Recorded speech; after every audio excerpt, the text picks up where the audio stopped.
ان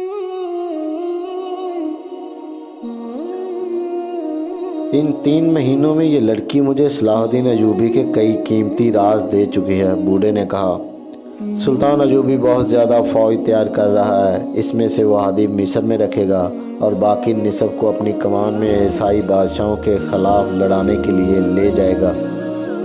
اس کی نظر یروشلم پر ہے، لیکن البرق سے اس لڑکی نے جو راز لیے ہیں وہ یہ ہے کہ سلطان سب سے پہلے اپنے مسلمان حکمرانوں اور قلعہ داروں کو متحد کرے گا۔ ان کے اتحاد کو سلیب کے پرستاروں نے بالکل اس طرح بکھیر دیا ہے جس طریقے سے ہم نے البرق کو اپنے قبضے میں لیا ہے۔ تو کیا ہم یہ سمجھیں کہ البرق ہمارے گروہ کا آدمی ہے؟ ایک آدمی نے پوچھا۔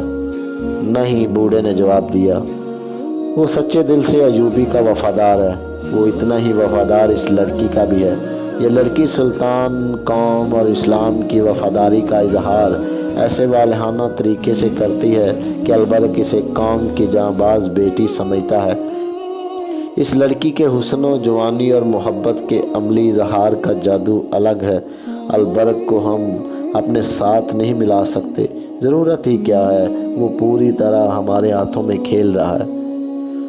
سلطان ایوبی اور کیا کرنا چاہتا ہے؟ اس گروہ کے ایک رکن نے پوچھا۔ اس کے ذہن میں سلطنت اسلامیہ ہے، بوڑھے نے کہا۔ وہ سلیب کی سلطنت میں اسلام کا جھنڈا گاڑنے کا منصوبہ بنا چکا ہے۔ ہمارے ان جاسوسوں کو جو سمندر پار سے آئے ہیں ایوبی نے گرفتار اور بیکار کرنے کے لیے علی بن سفیان کی نگرانی میں ایک بہت بڑا گروہ تیار کیا ہے۔ البرق سے حاصل کی ہوئی اطلاعات کے مطابق اس نے جانبازوں کی ایک الگ فوج تیار کی ہے جسے وہ صلیبی ملکوں میں بھیج کر جاسوسی اور تباہی کرائے گا۔ اس فوج کی ٹریننگ شروع ہو چکی ہے۔ صلاح الدین ایوبی کے منصوبے بہت خطرناک ہیں۔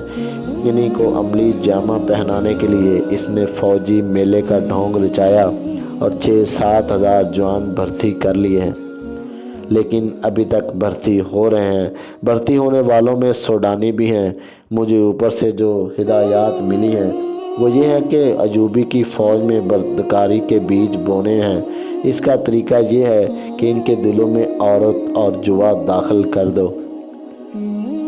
بوڑھے نے بتایا کہ اس نے فوجی میلے کے فوراً بعد اپنے آدمی بھرتی کرا دیے تھے۔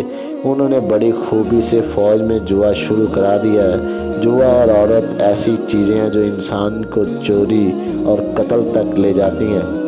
اس نے دوسرا طریقہ یہ بتایا کہ عصمت فروش عورتوں کو ٹریننگ دے کر فوجی کیمپوں کے ارد گرد چھوڑ دیا گیا ہے جو یہ ظاہر نہیں ہونے دیتی کہ وہ پیشہ ور ہیں۔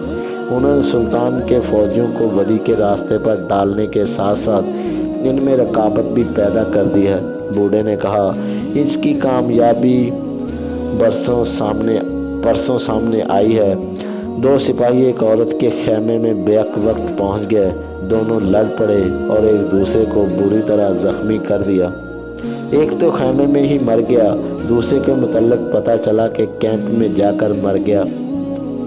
یہ رپورٹ صلاح الدین ایوبی تک پہنچ گئی ہے۔ اس نے علی بن سفیان اور البرق کو حکم دیا ہے کہ فوجوں میں اپنے سراغ رساں بھیج کر معلوم کریں کہ جوا بازی، چوری چکاری اور بدکاری کیوں بڑھتی جا رہی ہے۔ لہذا آپ سب ان تمام عورتوں سے اسی کام میں مصروف ہیں، کہہ دیں کہ کیمپوں کے قریب نہ جائیں۔ اسی مجلس میں یہ بھی بتایا گیا کہ آسوا، جس کا اصلی نام کچھ اور تھا، 5ویں چھٹی رات اس بوڑھے کو اطلاع دینے جاتی ہے جو وہ البرق سے حاصل کرتی ہے۔ جس رات اسے باہر نکلنا ہوتا ہے وہ البرق کو شراب میں خاص صفوف گھول کر پلا دیتی ہے۔ اس کے اثر سے صبح تک اس کی آنکھ نہیں کھل سکتی۔ مجلس میں یہ انکشاف بھی ہوا کہ مصر کے شہریوں اور قصبوں میں خفیہ قحبہ خانے اور قمار خانے قائم کر دیے گئے ہیں۔ ان کے اثرات امید افزا ہیں۔ تربیت یافتہ عورتیں اچھے گھرانوں کے نوجوانوں کو بدکاری کے راستے پر ڈالتی جا رہی ہیں۔ اب کوشش یہ کی جائے گی کہ مسلمان لڑکیوں میں بھی بے حیائی کا رجحان پیدا کیا جائے۔ یہ محفل جو جاسوسوں کا ایک خفیہ اجلاس تھا برخاست ہوئی۔ وہ سب اکٹھے باہر نہ نکلے۔ ایک آدمی باہر جاتا تھا